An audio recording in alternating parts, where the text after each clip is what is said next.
and welcome to Center for Victory's podcast of Your Best Day Yet. At Center for Victory, we're here to help unlock, reinforce, and enrich relationships through personal and professional development. I'm Eric Guy, Chief Victory Officer here at the Center for Victory. Today, we have, again, a very special guest back by request, Alex Persglove, renowned business and transformation coach from alexpersglove.com. Today, we're going to, the last one we did, last episode we did here, Alex, got a lot of great reviews, a lot of thumbs up, a lot of likes, and we talked about a lot of stuff. We're going to try to hone it in, because when we start talking, lots of good things happen. I'm not going to deny that, it's not anything that's not good. But today, I'm really just focused in on something that's very near and dear to me, very near and dear to you, is, cultivating trust, or really deepening the intimacy, through trust and acceptance of one another. Is there anything else you would like to say about your introduction to anybody that's watching? I appreciate that, Eric. I'm also super excited for this topic because it's, like you said, so near and dear to my heart too. And so I guess just to share very briefly why is because about 4 years ago, I was at a spot in my life where I knew that I wanted so much to be different from what I was actually experiencing and what I was creating. And I at first started focusing on my business. And at that time, I was making this leap to let go of an event planning company that I had and to go all in for my coaching business. And I really wanted to grow that to be a thriving business, to support my lifestyle and my family. And so I went all in and really got support and help and started changing myself from the inside out in order to learn how to grow this successful, sustainable business. But what I didn't expect when I made that leap and took that journey was that by me changing who I was on the inside and exploring how I was showing up in every aspect of my life, it also completely transformed my marriage. And my husband and I deepened intimacy and connection in the most amazing ways. I didn't even realize that there was so much more available to us at that time, because Adam and I have always been best friends. We've always gotten along. It's not like we were in a bad marriage by any means, but I didn't really know what it meant to actually be best friends with your spouse and how to have true intimacy until I learned how to have true intimacy with myself first. So that's why I'm excited to have this conversation today, and where a lot of my experiences that I'll be sharing come from is making this quantum leap with my own husband. Yeah, and that's fantastic. Let's start first with vulnerability. Okay. You've shared a little bit about your story. And I'm quite sure that when you went, especially when you went through, this higher level with Adam, your husband, you had to kind of let your guard down and be a little bit vulnerable. And I know you also teach that. So I'm going to shut up and let you talk about that for a little bit and why that's important for getting to or building stronger trust with folks. Yeah. So when you say vulnerability, what first comes up for me is that to understand what something is, you also have to understand what it's not. And how I was operating in our relationship, I didn't even recognize that I wasn't being vulnerable, because I always considered myself to be an authentic and open person. But what I wasn't seeing at the time was that I was also a huge people pleaser. And I sought approval from Adam. And with those tendencies and behaviors, I wasn't actually being truly vulnerable with him, because I was putting a mask up at different times to try to please him, or to look like the good wife, or to keep the peace, or to not rock the boat. And so I was a yes woman, and often didn't share what I actually really wanted or what I was really feeling, for fear of how he might react. And so that was one of the most significant awarenesses I had, was that I was stifling my full expression with him by wearing this mask and people pleasing. And at the same time, because I was people pleasing, I also then would feel disappointed or frustrated that I wasn't getting more of what I wanted. And I would turn that on Adam, and I know a lot of women that can relate to this. It would show up in this passive aggressive behavior by thinking, well, Adam should just know. He should just get it. Like he should just know what I want. I shouldn't have to ask for it or I shouldn't have to share. And so it's the whole, I say I'm fine, but I'm not really fine. And he should know that I'm not fine kind Uh-huh. of, behavior. And know exactly what to do. Yes, should know exactly what to do. And I shouldn't have to talk about it. And so when he didn't always know what I wanted because I wasn't sharing it, then I would end up getting frustrated and be critical of him in return. And so again, it wasn't something that was super obvious. It wasn't like I was putting him down or chastising him. It would just show up in these little ways, like second guessing him or, well, are you sure you want to do that?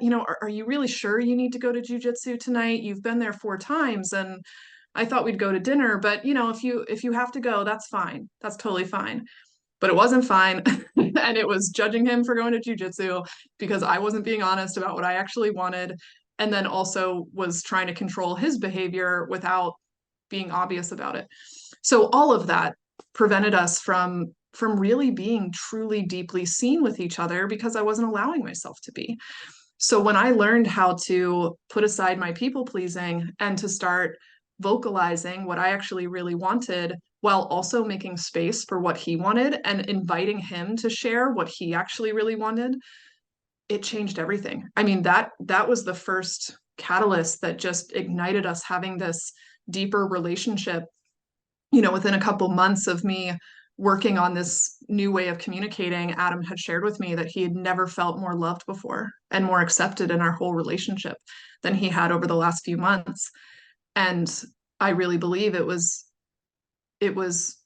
by me being willing to share more about what I actually really wanted and to remove the passive aggressiveness. Then it also for him, he felt more accepted and more seen because he didn't feel judged for what he was doing because he was able to now trust that if I said I was fine, I was actually fine and because I wasn't saying it underhandedly anymore. Now, question. Yeah. When you became more vulnerable, you great examples, right? Because that happens a lot. And I think a lot of people just that, if we could just stop right there, people would be helped by that. Did he become more vulnerable back with some of that inner dialogue that maybe he was doing the same thing, expecting you to do this, that, or think this way when there was no communication? Yes, he did. So I didn't actually tell Adam right up front that I was going to be working on this, that I was going to remove people pleasing from our relationship. I didn't describe the change I wanted to make. I just started integrating and being the change. And so it was a few months later that he had shared with me that he felt more loved than he ever had before. And then he started asking and wanting to understand kind of what I was doing differently. And he said to me, I'm feeling so loved and accepted. I want to give that back to you. And so that's what opened the door to us having more conversations. And at that time too, there were one or two areas I'll say that I was probably the most uncomfortable being seen or talking about what I wanted. And the first was more romantically or sexually. I was the most uncomfortable in having those conversations that were incredibly honest. And then also financially. And it's funny because I think if you research it, I'm pretty sure the two most common things couples fight about money and sex. And so those were the two areas I was the most afraid of being fully seen. Now, for Adam, he's a combat veteran. And so a place that he was uncomfortable being fully seen was talking about his experiences overseas. And so he was afraid that I might see him differently, or even though he knew that I wasn't judgmental about it, I think he was actually still judging himself and still had some self forgiveness to go through. And so he was just afraid of how I would see him or if I would feel differently about him if I knew about all of his experiences. And so when I started showing up and sharing in the places that I was the most vulnerable and most uncomfortable, and he could feel that from me and see that that was really uncomfortable for me to talk about sex Mm-hmm. and money, um, then for him, he felt encouraged that he could also be seen in the places that he was the most uncomfortable. And so as the years have progressed, we've gotten to have some really amazing, deep conversations about what it was really like for him overseas, also what it was like for him when Afghanistan fell, because that sent him into a really bad depression. After we had our daughter, I went through postpartum, and we've been able to talk about that and what that was like for me. And it really, Eric, I mean, I think I'm so passionate about this topic because it really is one of the most beautiful and fulfilling experiences in life, I believe, to be seen in our most vulnerable states and Mhm. accepted by someone that we love. Yeah, and I think trust just naturally happens as a result of that. But the question that I think, if if people are listening to this or watching this, how do you do it? I think people struggle with getting it going, like getting this ball rolling. They hear your end result or my end result and think, oh, maybe they're just the only ones that are able to do that. I don't think it's easy at first because you're dealing with all that stuff. I mean, if it was easy, you would have said it a long time ago. You would have talked about, my people pleasing side and like, let's get it out. And, he would have been able to say, hey, look, I was this has gone on and I need you to accept it. It's not that easy. So, the first question I have is how did you start that journey? And Mm. and I don't think it was like super easy at first, was it? No, it wasn't. So I'm really glad you're bringing that up. Yeah, because this isn't just a oh Yeah. now everything shifts kind of experience. Adam and I had a little bit different paths, yet they were um, intertwining together. So for me and how I got started, I began working with a coach in January of 2020 that was supporting me in my business growth, but then also supporting me in who I was being and how I was showing up and becoming more fully expressed. And so through that coaching engagement, that gave me a lot of guidance and support in learning how to remove people pleasing and how to have conversations and open communication and to be my bold, authentic self. And so there was a lot of great guidance I received there. And I'll say that what was, I believe, really vital in shifting how I was showing up with Adam was first always beginning with shifting in how I was showing up with myself. So being really honest with myself, being willing to express and to look at the truth, and also to be really open about what I actually wanted, to Mm-hmm. allow what I desire to be okay. And that showed up in my business. And then as it showed up in my business, it showed up in my personal life. And so really exploring how I was showing up anytime and wanting that to all be uniform. That how I showed up in business was how I showed up personally. And so that was really significant for me was the more and more that I started accepting myself, the easier it became to show myself to Adam and to have those conversations.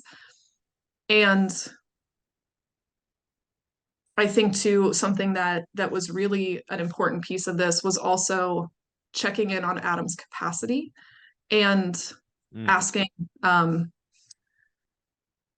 I guess you could use the word consent, asking for consent. And so I remember one of the first conversations I had with him where I wanted to share something that I'd been stifling for a while about, just what I actually really wanted.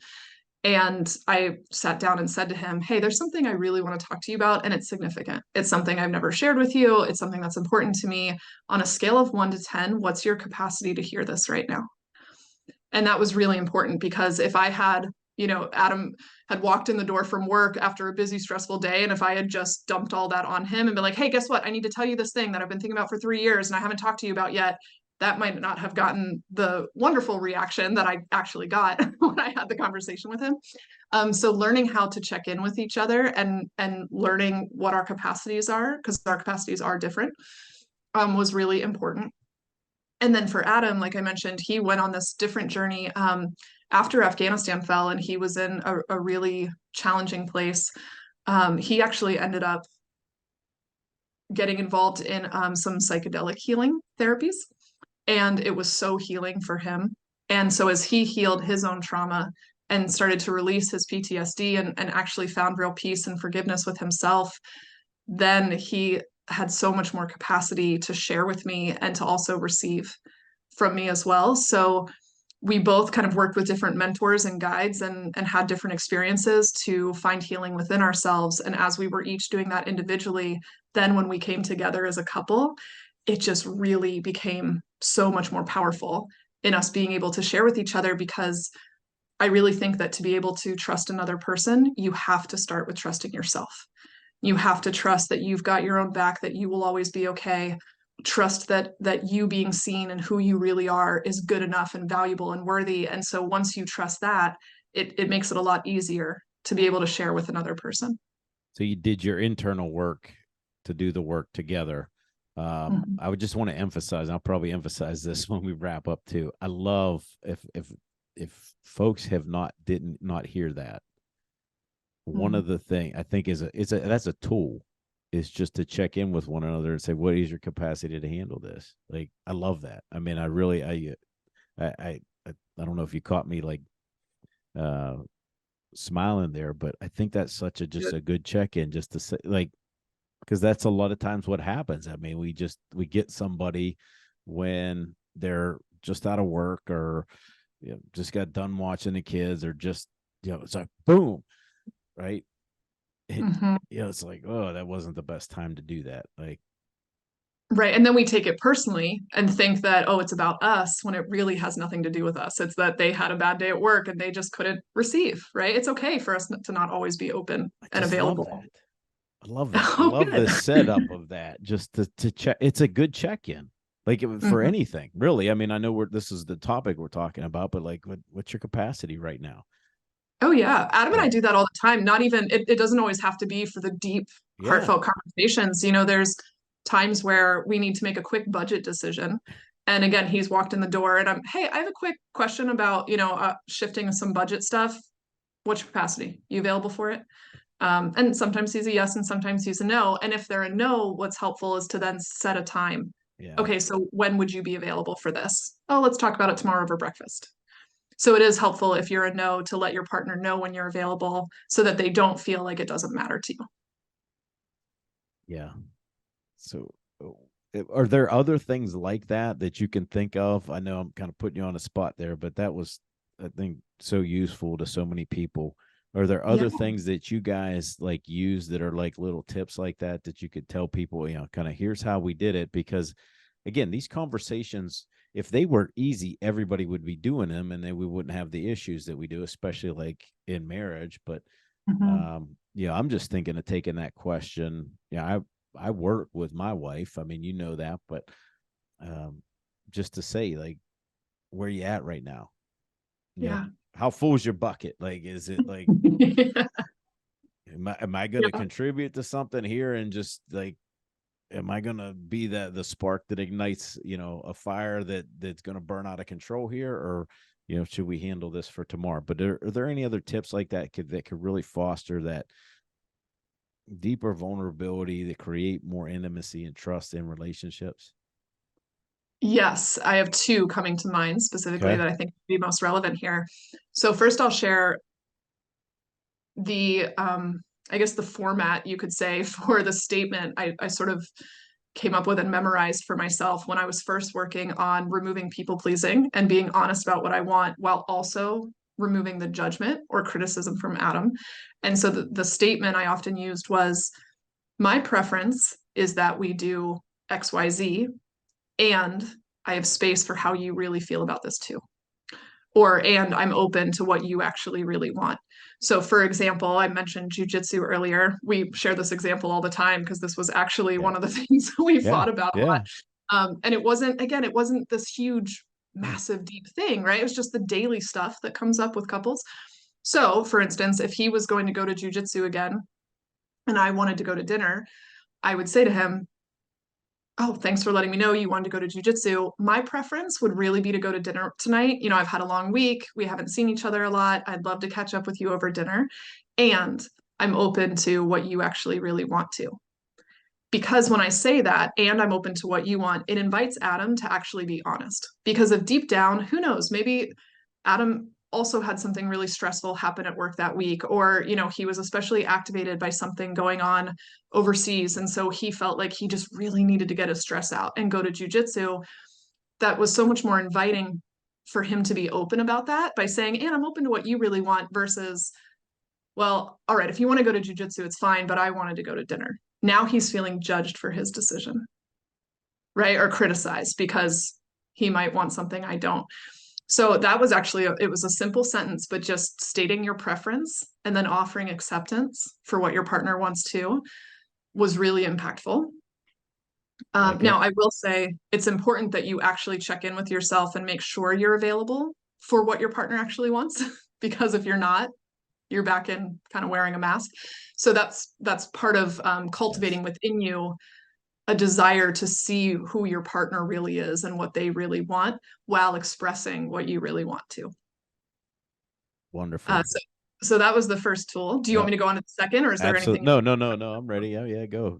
Yeah. Good. Okay. Yeah. So then the second one is that when you're communicating with your partner about how you really felt about something, and maybe something that you felt like you had an unmet need, or you didn't feel heard, or you didn't like what your partner did, and you're addressing that, is to, instead of personalizing it and attacking your partner by saying, well, you did this, and when you did this, it means that you don't care about me, or anything that's going to be more judgmental, is to shift it into um, sharing as, the story I'm telling myself is that, because you didn't remember my birthday, the story I'm telling myself is that I'm not a priority. Can you help me understand what's true? Or can you help me see the truth? So again, it's a way to invite your partner to be open about what they actually experienced, what they're thinking, without attacking them. Do you have an example of that? Yeah. Let me think. This came up not that long ago with Adam. I'm trying to remember. I don't remember the exact specifics of the situation, but we're in the process of moving to Austin, which has a lot of moving parts to it. We're in Pennsylvania now, so moving halfway across the country. And so there's just been a lot of things happening. And so I think there was something that Adam had forgotten to do, or like a few things that fell on my plate that I thought he was going to take care of. And so basically, I said to him, hey, I'd like to talk to you about this, check capacity. He was open. Okay, just want you to know that when all of these things fell on my plate, the story I'm telling myself is that you're not seeing how much this is, like how heavy this is on me.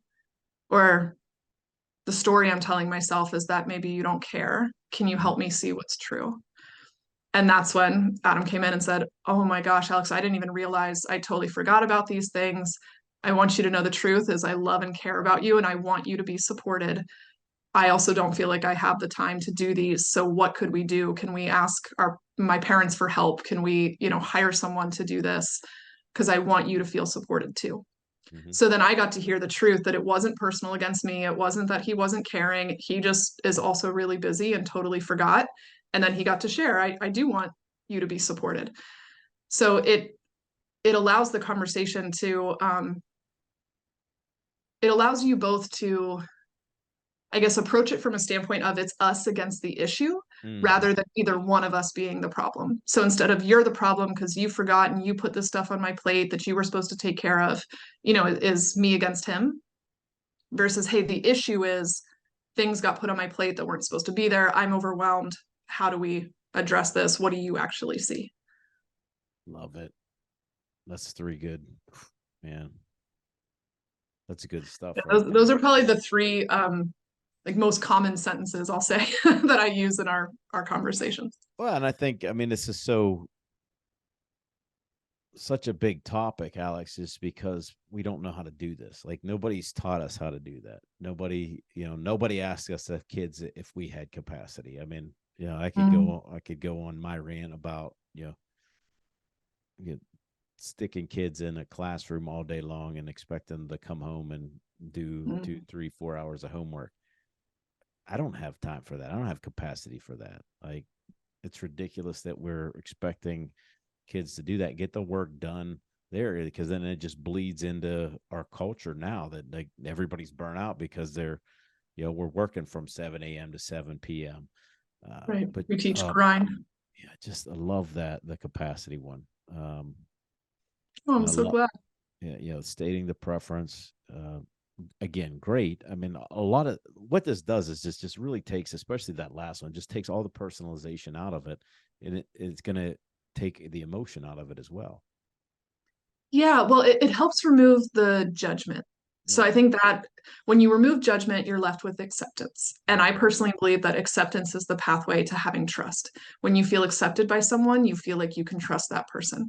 So the more and more we can remove blame and judgment or taking things personally from relationships and instead give people the benefit of the doubt, believe in our partner, accept our partner, and invite our partner to be seen for who they really are, that's what creates intimacy.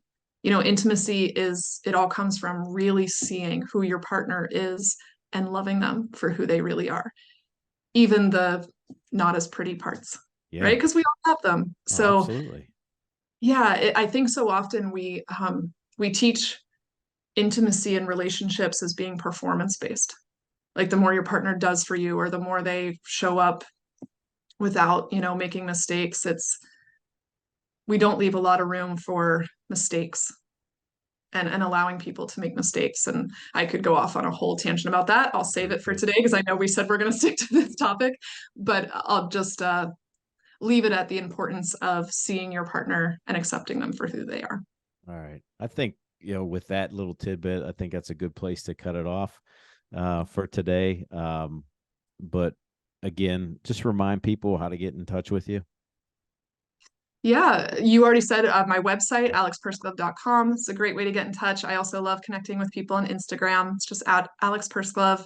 And I always love to hear feedback, insights, or questions from interviews like this. So please feel free to reach out to me. I love making authentic connections with people. Yeah. And if you forget, you can reach out to us. I'll definitely hook you up. I'm sad that you're leaving Pittsburgh and going to Austin, but I'm glad that you have this opportunity. You're always going to be a Yinzer. So, For sure. For yeah, sure. for sure. But What we're is going it? to You have, can't take Pittsburgh out of the girl, right? that's right. That is correct. So thanks for these tips. I mean, these are like good, solid tips, and I really appreciate it. Always good to have you on. I know I'll have you back because we could talk about lots of different things that are near and dear to our hearts. But, that's all for today, folks. Really appreciate you watching and listening. Make sure you leave this video leave a comment below in the comment section if you want to hear anything else from Alex in the future. We're definitely going to have her back on.